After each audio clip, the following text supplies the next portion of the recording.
Welcome. Hi, I'm Carol Nelson, Superintendent of Schools for AlvinISD. Today we have the opportunity for some of our teachers to showcase some of the engaging lessons that they've been designing over the last couple of weeks for our students around the Houston metropolitan area. Our teachers began a couple of weeks ago planning for a learning platform digitally and remotely for our students. You'll see today some of their talents that they've been working hard on for our students on a daily basis. We know that these are trying times for many families and students, and we miss you each day. We wish we were able to be there with you physically, but since we can't, like I said, we've designed some engaging lessons today, and I hope you enjoy them just as much as we have. Here we go.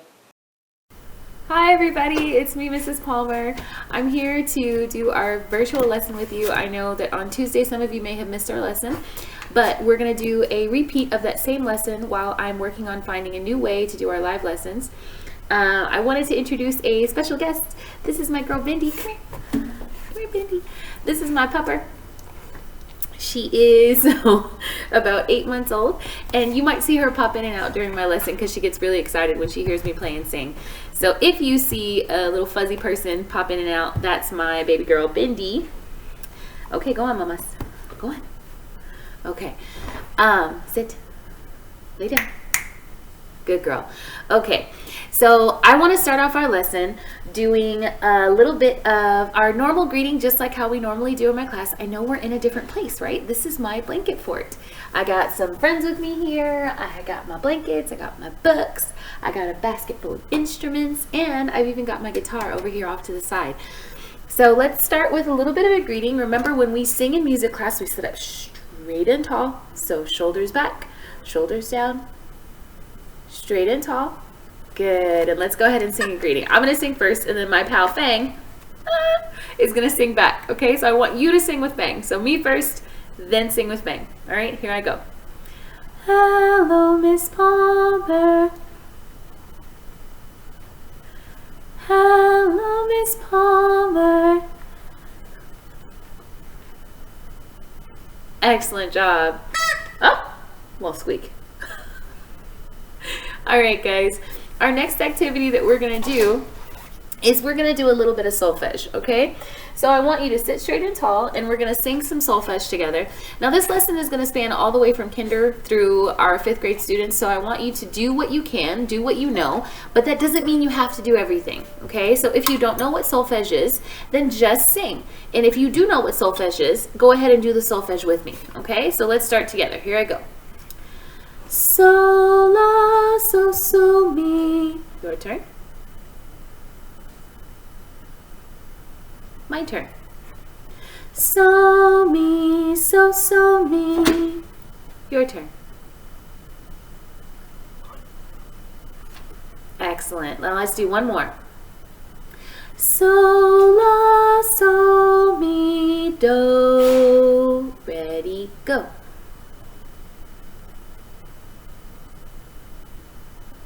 Excellent job. Thanks for following along with me with the solfege. Okay, so for the rest of our lesson, I want to focus on a couple of things. Number one, our first thing I want to talk about is the power of yet. So what's something that you know how to do really, really well? Maybe it's playing a game. Maybe you're really amazing at basketball. Maybe you are an awesome singer. Maybe you are the best hopscotch person on your block. Well, some things that I'm good at are I love to sing, but I also really like to cook, and I like to sew. Those are fun things that I like to do that I think I'm pretty good at. But you know what? There's some other things that I'm not so great at. Things that I'm not good at. But I want us to think about something maybe that we're not the best at. What could that be? One of the things that I'm not super amazing at is online learning. I'm learning how to do this right now. This is something brand new for me. I've never taught online before, and it's kind of different looking at myself instead of looking at your smiling faces whenever I'm teaching a lesson. So one of the things I want you to think about is when you are doing something that you're not so great at, How does that make you feel? I know sometimes I can feel a little discouraged. I feel a little frustrated. Those are definitely things I felt with learning how to do teaching online. But one of the things that's helped me was something that Mr. Bagley taught me about the power of yet. You know what that means? That means even though I'm not good at it right now, it doesn't mean I won't be good at it later. So I have to think to myself, instead of saying, I can't do that, oh, I'm terrible at online teaching, what I need to think about it is shift my mind to think, I'm not good at it yet. And that's a powerful thing, because that says I'm not defeated. I'm not going to be terrible at it forever. That means I'm not good at it right now, but I can be great at it later, or even just a little better at it later. So I'm not good at online teaching yet. And thankfully, I'm going to have some time to practice so that way I can get much better for you. Okay? So when you're thinking about that thing that you're not so great at right now, remember, you're not good at it yet. But we're going to practice and work hard until we get ready, or until we get better at that thing later. Okay?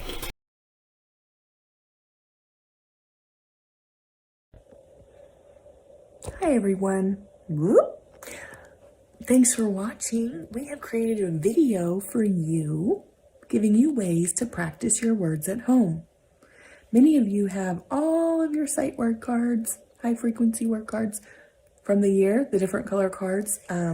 This week we're introducing 5 new words. So this week we really want you reviewing your high frequency words that you have received and are learning from the beginning of the year, but also working on these 5 new words. We're going to show you different activities that you can play at home, and these activities you can play them with different principles, not just high frequency words. But we hope you enjoy, and please let us know if you have any questions. Hi everyone. Right now we're going to go over our, we're going to go over our 5 high frequency words. Remember, high frequency words are words that we see a lot in the things that we read. You will see them a lot in the books you're reading. I see them in books I'm reading. These are our 5 words. Can you please say them after me? All, was, where, that, get. What do you notice about these words? Oh, I noticed that these 2 words start with the same letter. Was starts with W. Where starts with W. Was, where. Do you remember this one? All, was, where, that, get. All right, we are going to choose a word to play our special sight word, high frequency word game. How about get? Get. I'm going to write the word get. Do you remember how we spell it? Get. Get. Get. All right. So right now, I want you to close your eyes. I'm going to erase a letter. And then when I say open them, you're going to tell me which letter I erased. Are you ready? Take one last look. Get. All right, close your eyes. No peeking.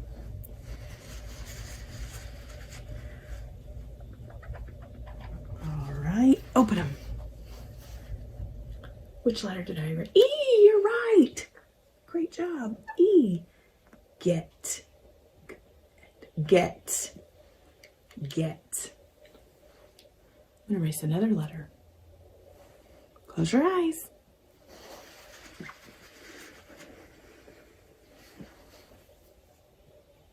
Open them. What letter did I erase? Get. The T, that's right. Get. All right, I'm going to erase 2 letters this time. Close your eyes.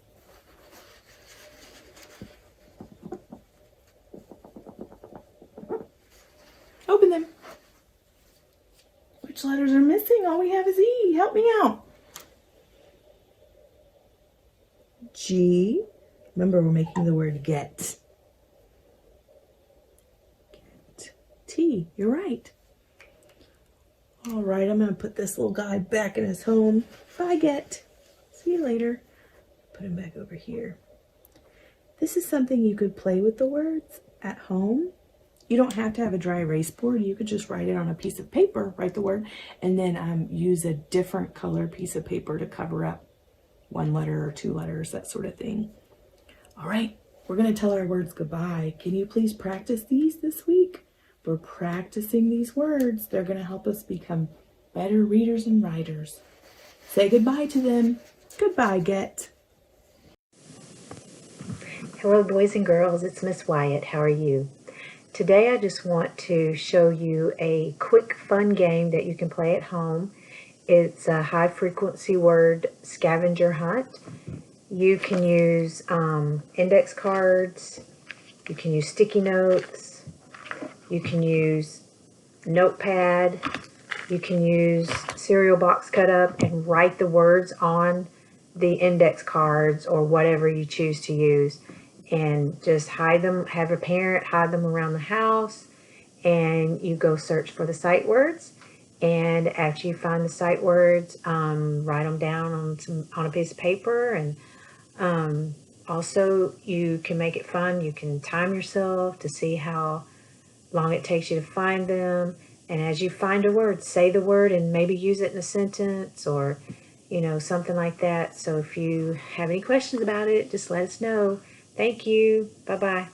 Hey everyone, it's Miss Donahoe. I'm coming to you from my daughter Megan's bedroom. So we're going to show you this afternoon how to use sight words, our high frequency words, to play tic-tac-toe. Okay, so I'm going to turn the screen around and I'm going to show you my kids. Okay, so this is my son Ryan. Hi. And this is my daughter Megan. Hi. And they're going to be showing us how to play tic-tac-toe today. So on these papers, I have written this week's high frequency words. So I'm going to put them there. They're each going to grab one paper.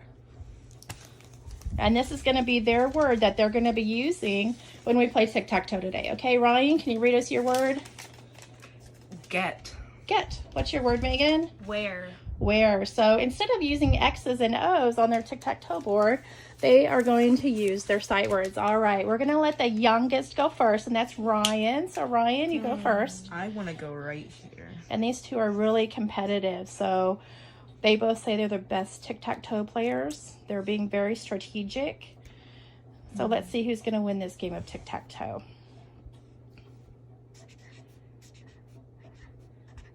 Okay, so Ryan wrote the word get, and Megan wrote the word where. And the object of tic-tac-toe, remember, is to get 3 in a row, either up and down or diagonal. Oh, it's getting really tense. This might end up in a draw. She's thinking. This is difficult. Okay. So Ryan wrote the word get.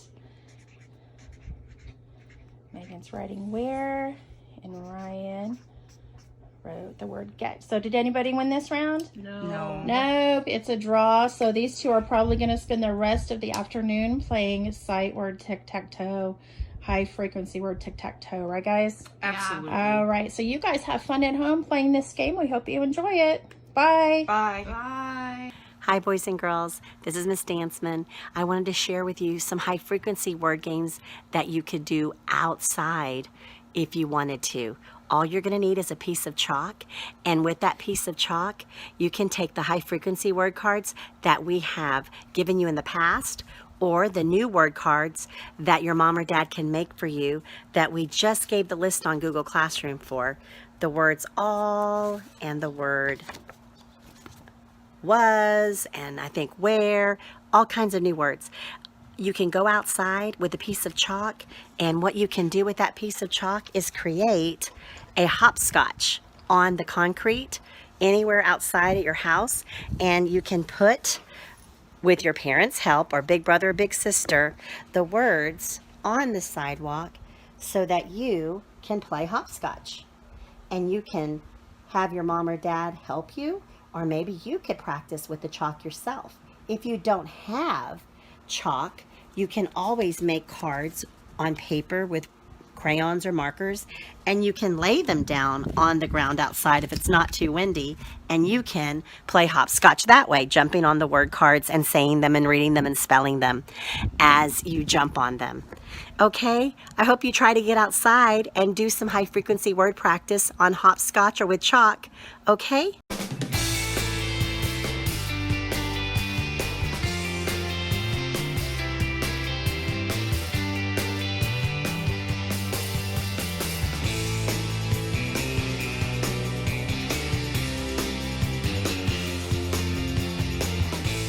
Thank you for still teaching me.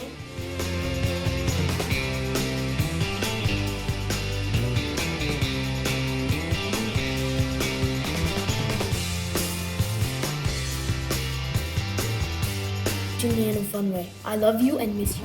Thank you, Miss Jarrett, Miss Nicole, and Miss Wells. I just wanted to thank y'all for being an awesome teacher, especially during COVID. And I just wanted to say thank you. Bye-bye. Hey friends, what we're looking at today is the food chain. So what is the food chain? A food chain shows how energy moves from one organism to the next. Now remember, organism is any living thing. So a plant or an animal, those are all considered organisms. So a food chain is going to show how energy gets moved. So let's look at an example of a food chain. And I know we've watched some different videos. Here we have a food chain. We always start with the sun in a food chain, okay? So the sun is what gives the whole food chain energy. The sun starts with energy and it goes straight to a plant. We call those producers. Any organism, living thing that produces its own food, which is plants, is called a producer. So food chain starts with the sun that gives energy to a producer, which is a plant. Then a consumer will come along and eat the plant. A consumer is an animal. A consumer is one that cannot make its own food and relies on other organisms for their food. Now, there are different types of consumers. There are some consumers or animals that only eat plants. Then there are some consumers that can eat plants or animals. And then there are those consumers that only eat other animals. Okay, we'll get into those vocabulary terms more tomorrow of the different types of consumers. Today we're just looking at the differences with energy, producer, consumers, and then at the end of our food chain is a decomposer. So what a decomposer does is when an animal consumer or a plant producer dies, the decomposer, which is like a mushroom, will break down that plant and animal and turn it into soil, which will allow another plant or producer to grow. So again, going through our food chain one more time, we start with the sun, that gives energy. It gives energy to plants or producers. Producers are plants that make its own food. Then we move along and an animal will come eat the plant or producer. Animals that eat other living organisms are called consumers. Then another consumer will eat that consumer. Another animal will eat that animal. Then when the animal dies or if the plant dies, decomposers come and break down that plant or animal to make the soil more rich, allowing for another plant to grow with help from energy from the sun. So through the food chain, energy is moving. So even though the plant got energy from the sun, that energy that the plant got keeps getting moved along. When the animal eats the plant, it's eating its energy. When this animal eats that animal, it's eating its energy, which came from the plant, which came from the sun. So food chain shows how energy moves throughout plants and animals. All right, guys, so for today's assignment, you're going to be looking at different food chains and matching the words energy to the sun, matching the word producer to the plants, and matching the word consumers to the animals. Good luck.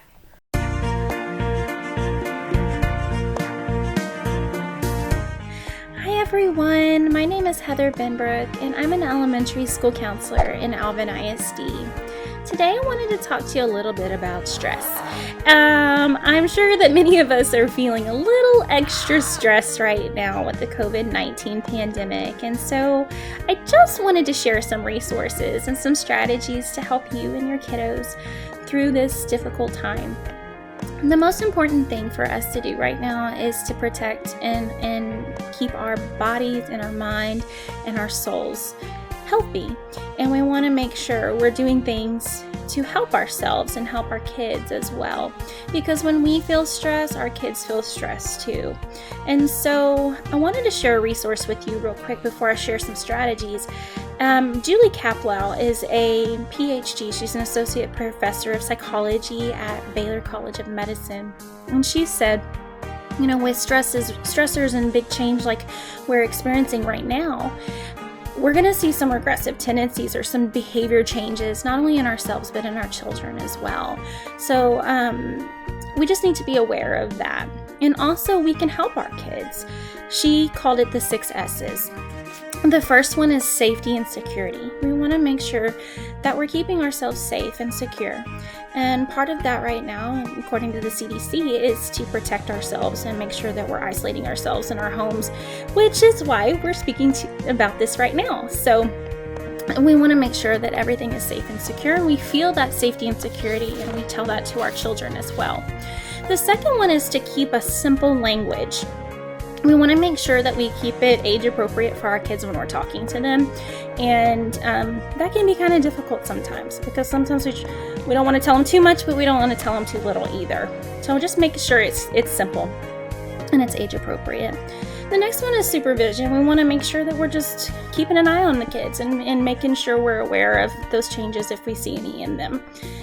The next one is structure. Of course, we all like structure, and right now our structure is a little off because of, having to be at home and in a different environment and learning in a different way.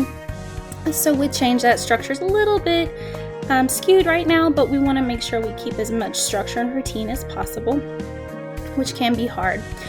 The next one is social support. Social support is very important. We want to make sure, even though we cannot be physically together, we want to make sure that we're supporting each other and spreading kindness and making sure that, we're here for each other. We're better together. And so I'm sure many AlvinISD staff and teachers have been reaching out to help and support you. And so I want you to know that we are all here, and all the elementary counselors around the district are here, and you can always check their websites for any help or reach out to them as well. And the last one is self-care. So this one's probably one of the harder ones. They always say, put your mask on before you put someone else's mask on an airplane. And that's because we have to take care of ourselves before we can help others. And so today I wanted to share some strategies with you to help with that. Some of the most important things are very simple, like go outside, enjoy the sun, get that vitamin D. They say that helps you stay healthy and it helps you fight off any illnesses as well. Playing a game, doing puzzles with your kids, going outside and exercising, or going inside and exercising, whatever needs to happen. Just make sure that you're laughing and you're smiling and you're keeping your body and your mind and your soul healthy. And the last thing a couple other things I wanted to share with you there are plenty of resources and books. Wanted to share this one with you. It's called A Little Spot of Anxiety, a story about calming your worries. And so there's a quick little breathing strategy in here that I wanted to share with you. If you just hold up your hand, you're going to pretend like there's the stress at the end of each of your fingers. And so the middle is where we're going to put that worry and that stress. And it says, from the tip of my finger to the middle of my palm, I can do this, I can stay calm. And so with each breath, you take a deep breath in, deep breath out, deep breath in, deep breath out, 5 times. And you take it, and you blow away the worry. So that's one little quick strategy for breathing. There's tons of apps as well out there that will help you stay calm. There's one called Calm, and there's Headspace, and there's all kinds of different other apps out there and websites that can help you. There's another quick breathing strategy that I like to use. This one is the figure 8. It's just breathing in and breathing out. Then there's the triangle breathing, where you breathe in for 3 seconds, hold it for 3 seconds, and breathe out for 3 seconds. And I found those at copingskillsforkids.com, which is an excellent resource as well. So like I said, just make sure we're here for each other. We're better together.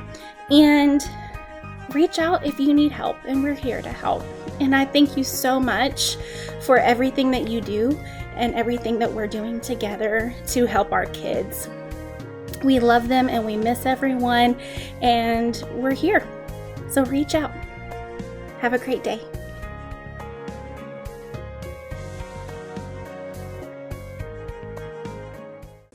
Hey guys, it's Mr. Berry. I'm here with you to give you some notes about volume. If you have your math journal at home, you should get that out and something to write with. If you don't have your math journal, just find some paper and take these notes down. If at any point you feel like I'm going too fast, it's a video, so you can just pause it or rewind it, rewatch it, whatever you need to do so that you can get these notes down. But we're talking about volume. It's a review from 5th and 6th grade, but volume is the total capacity of a three-dimensional object. That's not the right word. Let me do the right word. Okay, total capacity. We can also describe it as how much space the object occupies, or how much space it takes up, and how much the object can hold inside of it. So two-dimensional objects are flat. They can't hold anything. They can cover things, but they don't hold anything. 3D objects, they can hold things, and I'm going to show you a video of that in a second. So just again, comparing 2D and 3D shapes. 2D shapes, you've seen them this way. We've calculated area and you count up the squares inside the box, all that, how much space is it covering up. But three-dimensional objects are like this, and you've seen them before, but they have 3 dimensions. That's why we call them that. So two-dimensional objects are flat, 3D take up space, and then the 2 dimensions here we're talking about are usually length and width. For three-dimensional, we add in height, okay? So something I like to, an example I like to give is like if you have note cards. Okay, this is a rectangular prism, okay? If I have one single note card, it's flat. I mean, for sake of my example, this is a 2-dimensional shape. It's just a flat rectangle. But when I take that note card and I stack it with like 500 other note cards, now I don't have a flat thing. I have a whole stack of note cards repeating. So I've taken this 2-dimensional shape and I've repeated it a bunch of times through space. And now I have a 3-dimensional object because I've taken that 2D shape, repeated it a bunch of times. So I also want to show you this video. It's very meta because we're watching a video inside of a video. But you're going to see this is a flat shape. Okay, so she's got a flat shape, and when she pulls the string, it becomes 3-dimensional. She's enclosing things into the space. So you can see how we go from 2-dimensional up to 3-dimensional here. So I just wanted to give you that visual of when we go from flat to something that's holding stuff. So you don't necessarily have to write this stuff down. If you did, that's great. I do want you to write what's on this page because we're talking about prisms, and then we are going to talk about pyramids. But for prisms, they have a pair of parallel and congruent bases. Okay, the base is a 2-dimensional shape. It's always a 2-dimensional shape. So the base is always a 2-dimensional shape that is parallel to another version of itself. So if I go to my note cards, I have my one, and then I have another one. If they're parallel to each other, you know, that makes it, that's my bases. The height is that space between the 2 bases. For instance, I can use my little handy dandy thing here. I have this square. Let me move it over. I just want to move the square. We're on the struggle bus. Okay, I have this square. If I take the square and I put another one,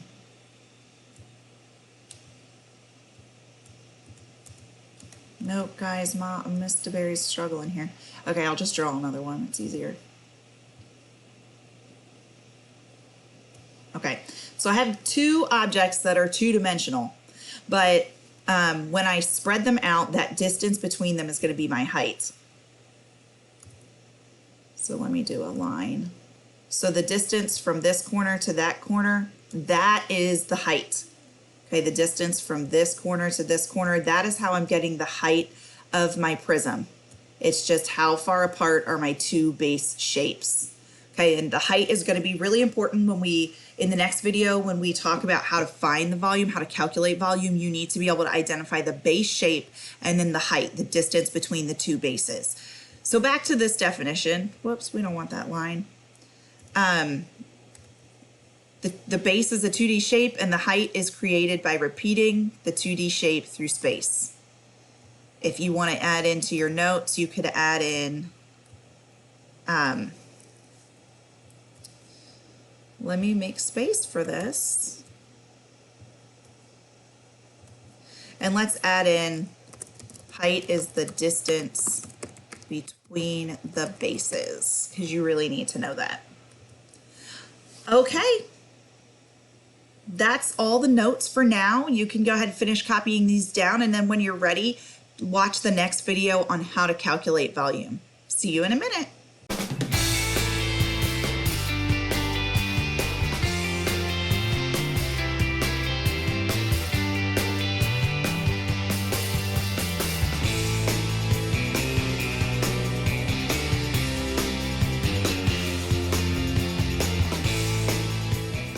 Miss Cortez, thank you for being the best second grader teacher ever. And thank you for getting us ready for third grade.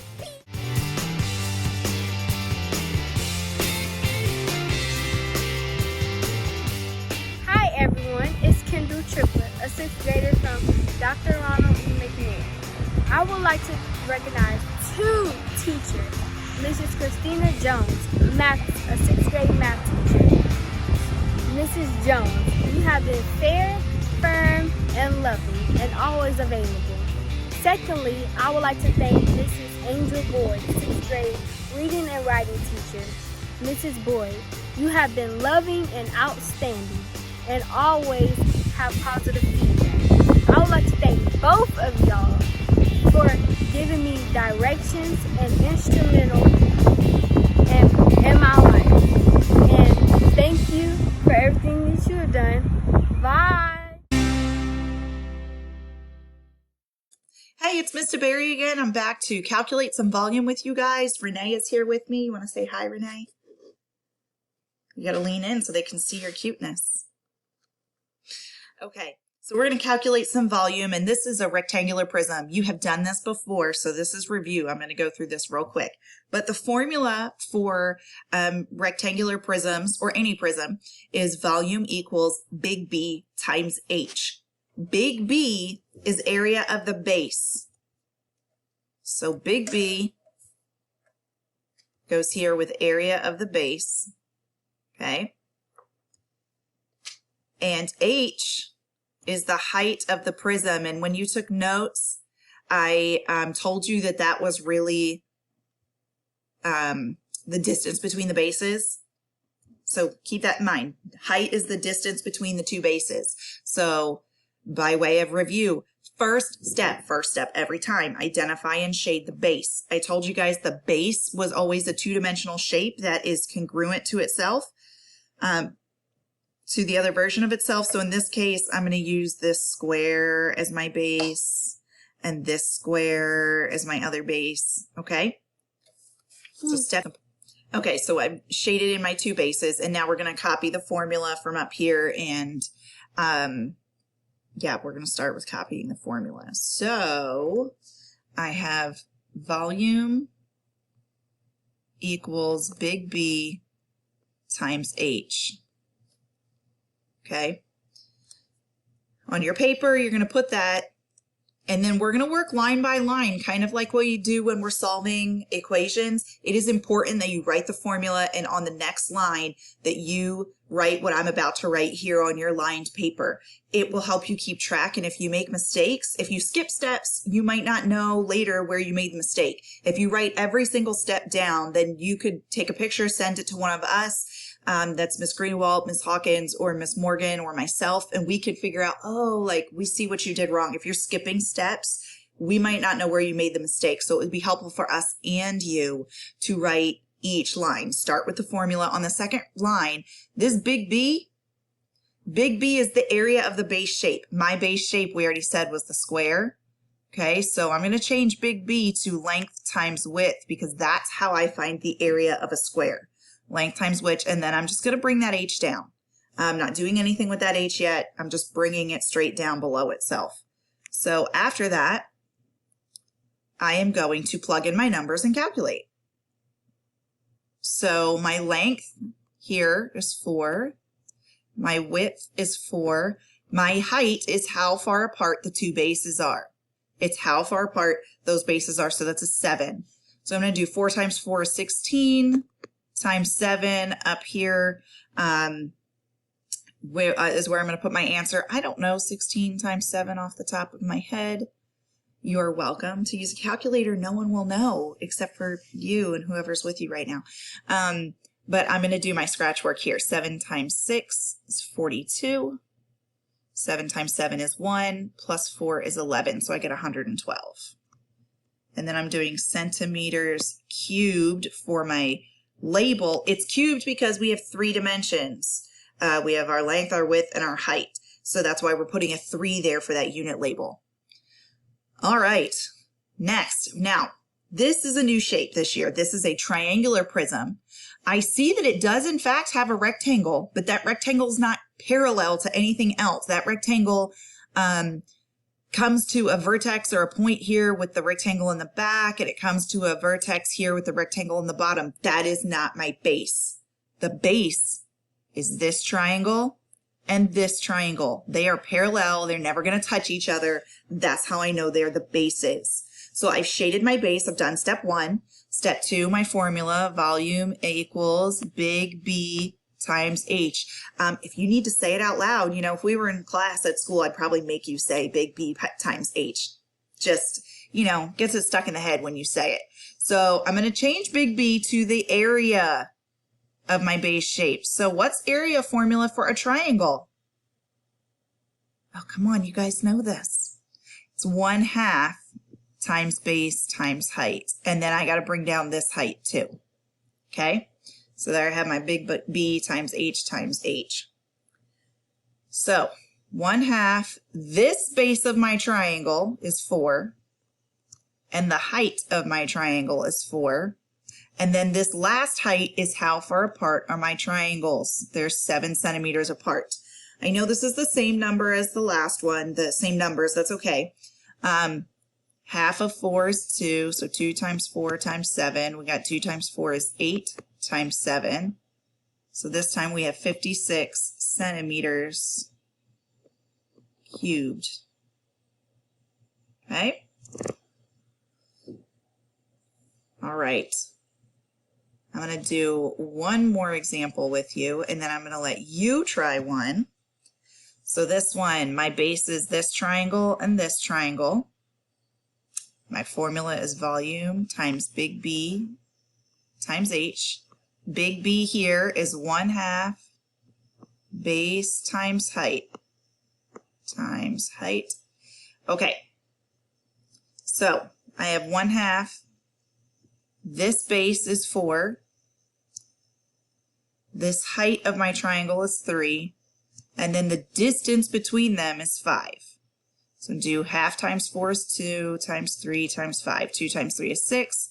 6 times 5 is 30. So we got 30 centimeters cubed. All right, guys, now it's your turn. You're going to calculate this one, and you will need to put this answer into the quizzes that you can take for this video. During normal times, students would be learning how to solve mathematical equations, teachers would be showing new places to their students in geography, science projects would be shared, classrooms would be filled with learning. All schools in the state of Texas shall be temporarily closed, but this does not mean education stops. But now there's a new normal where school campuses are closed. Students stranded from their learning environments, but AlvinISD has learned to bridge that gap. However, the district will continue to mobilize efforts to provide students with remote and digital learning opportunities. This difficult decision was made as part of a broader state and national effort to flatten the exposure curve associated with COVID-19 pandemic. So I have that one, and I have how to access our online databases. Working in a place like AlvinISD during a time of crisis is like working with your family every day. I know everyone here is looking out for the best interest of everyone else, and most especially for our kids. So it's a privilege to work among professionals that will rise to any challenge. We might be frustrated by school closing or a hurricane coming through or changes with TEA, but whatever it is, we immediately get together and start working on solutions and what we're going to do to take care of our kids. Every teacher will be using Google Classroom as their learning platform. Every Friday at 4 p.m., starting tomorrow, lessons, activities, and assignments will be posted in teachers' Google Classrooms. Be sure to check for these. Your student will be held accountable for their learning. It's Ms. Hoskins, your principal, and I wanted to take a minute to tell you hi. I wanted to let you know that there are some things that you can be doing while you're not up here at school.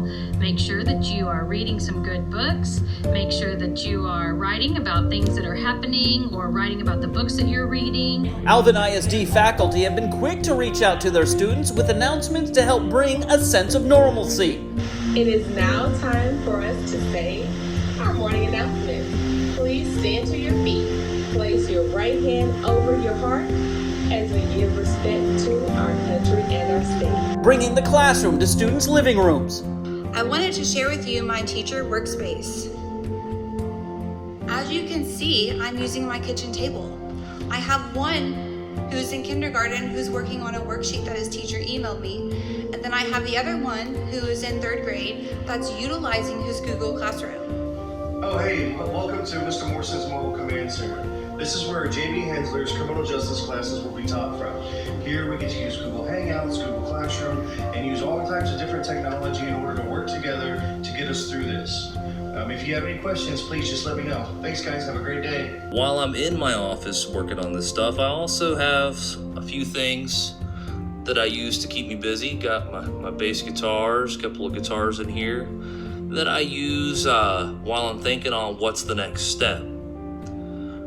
But when I'm not doing that, I'm at my desk right here trying to make sure that, I'm still helping those kids learn and get them to where they need to be. Welcome to Coach Owls' digital learning environment. Hi guys. Here he is working hard to create content for his geometry students and basketball athletes as Alvin High School's head basketball coach. Here we have Maya Owl, 2nd grade student at Glen York Elementary, working on a Google Classroom's art assignment. And a small message from our digitizers. Jackie Pride never dies. Go Rangers. Hello everybody, this is Mr. Peralta and this is the Peralta Learning Zone. We just have 2 tables put together and this is where we come and read. We do some math work, we have some projects that we did back there, and then of course we are incorporating depth and complexity. It's a simple visual representation of what I want the kids to think. So this is where I'll be bringing some activities, simple activities that you guys can do at home. We are learning at home. Right now we have some iPads, some laptops set up, some computers set up. We have been taking videos to share with students. We've been sharing online resources with students. I miss you guys. I hope I get to see you soon, and if not, I'll see you online. Helping to bring needed food for families. Thank you. Enjoy. Stay healthy. We miss y'all. We're missing our kiddos and we really want to be able to see them and them to see us and know that we're still thinking about them even though we can't be with them right now. We're having parades through neighborhoods so parents, students, and teachers can still feel like a connected community.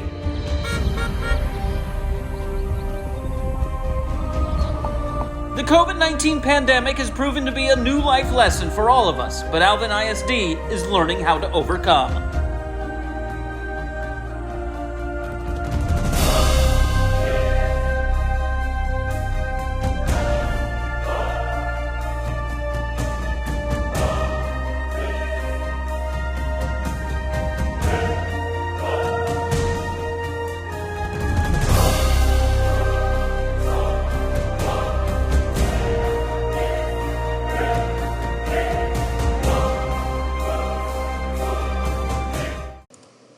guys, I'm back and we are looking at a new shape for volume. This is a rectangular pyramid. I'm naming it that because the base here is a rectangle. Oh, that is not my pen. Okay, here we go. So the base is a rectangle. And there's also triangular prisms that would have a triangle down here at the bottom instead of a rectangle, but I am starting with rectangles because it's easier and I want to start you off a little bit easy. So I already identified and shaded my base. So next I'm going to copy the formula. So volume equals 1/3 big BH. You may be wondering, why is this 1/3? So I have a video I want to show you, getting meta again, videos inside videos.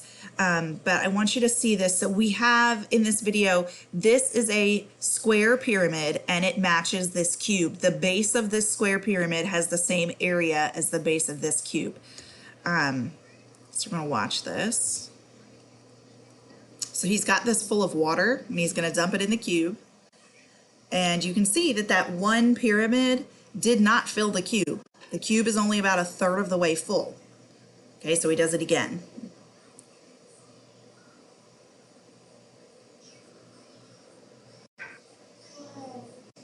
Okay, still not full. So now we've done it twice. So he's going to do it a 3rd time.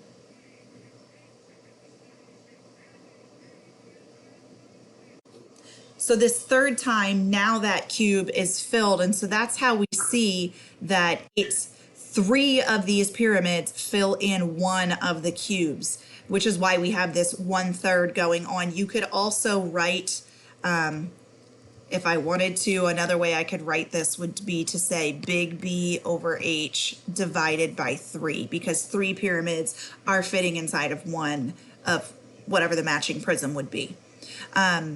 So I'm going to keep my 1/3 here, but I'm going to replace big B with area for a rectangle. That would be length times width, and then bring down my height. So again, 1/3, bringing it down. The length here is 10. The width is 8. And height, in this case, height is from the apex or the point of the pyramid straight down till it's perpendicular with the base shape. And that tells us that's 6. The next thing I'm going to think about is I want to get rid of this fraction. And I showed you over here that we could divide by 3. So I'm thinking to myself, is 10, 8, or 6, are any of those divisible by 3? Self, yes. I could do 6 divided by 3. So that's what I'm going to do. 6 divided by 3 is 2. So now that's so much easier than thinking about a fraction if I can get rid of that fraction. So now I'm just doing 2 times 10 times 8. So 2 times 10 is 20. Times 8 would give me 160 inches cubed. Okay, so that is the volume of this pyramid. Again, if I'm going too fast or you need me to pause, you can pause me. You have the power.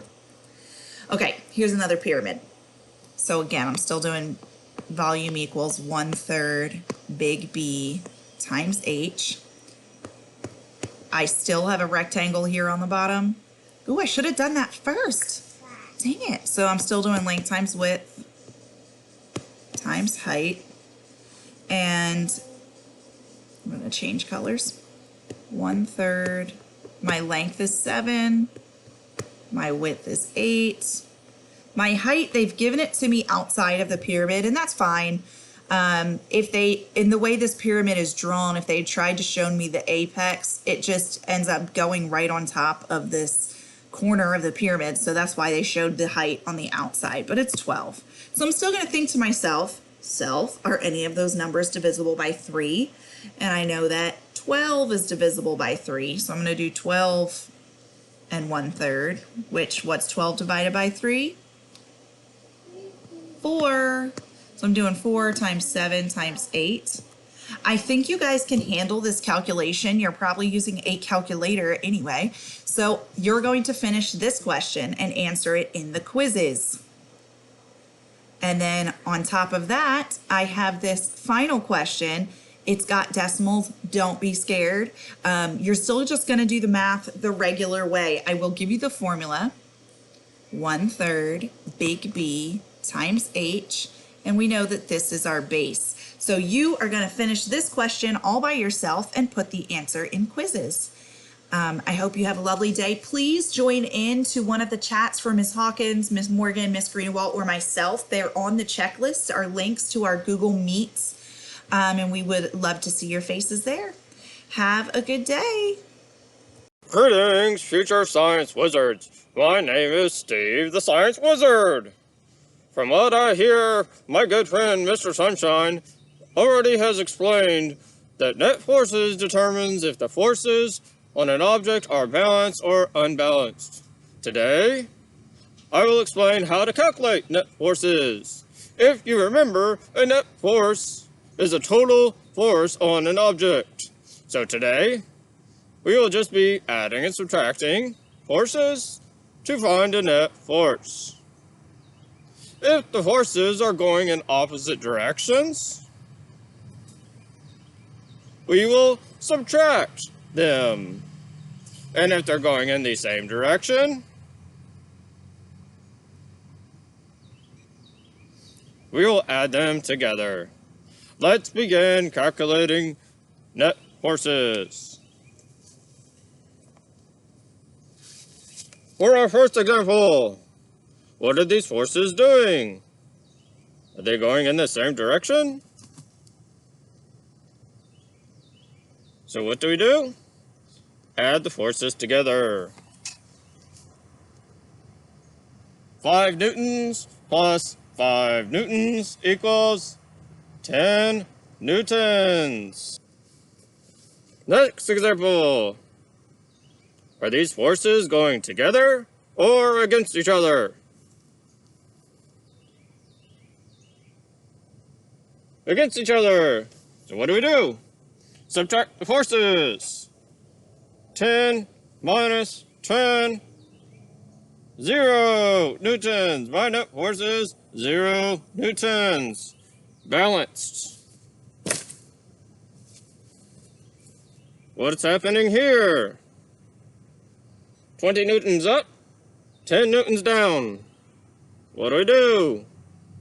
Subtract. 20 newtons minus 10 newtons equals 10 newtons. Here. 300 newtons to the left, 350 newtons to the right. What will happen?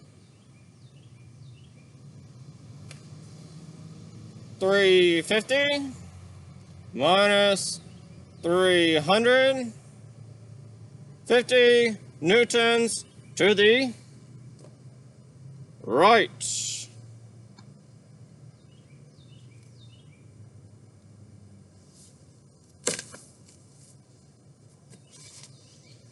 How would this object move? You have 15 newtons down, 50 newtons up. Those cancel.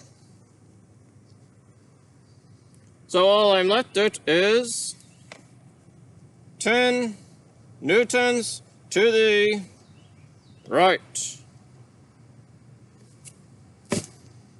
That's it for today. Just remember, you matter. Literally. We hope you enjoyed the learning activities that were designed for you today. Parents and students, we hope you take time, though, to spend time together, develop a schedule each day.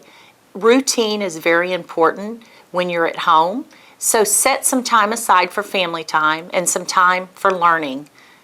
We appreciate all that you're doing and all the support that you continue to provide schools across the Houston metropolitan area as we together work for the betterment of our students. Stay safe, and we'll see you soon.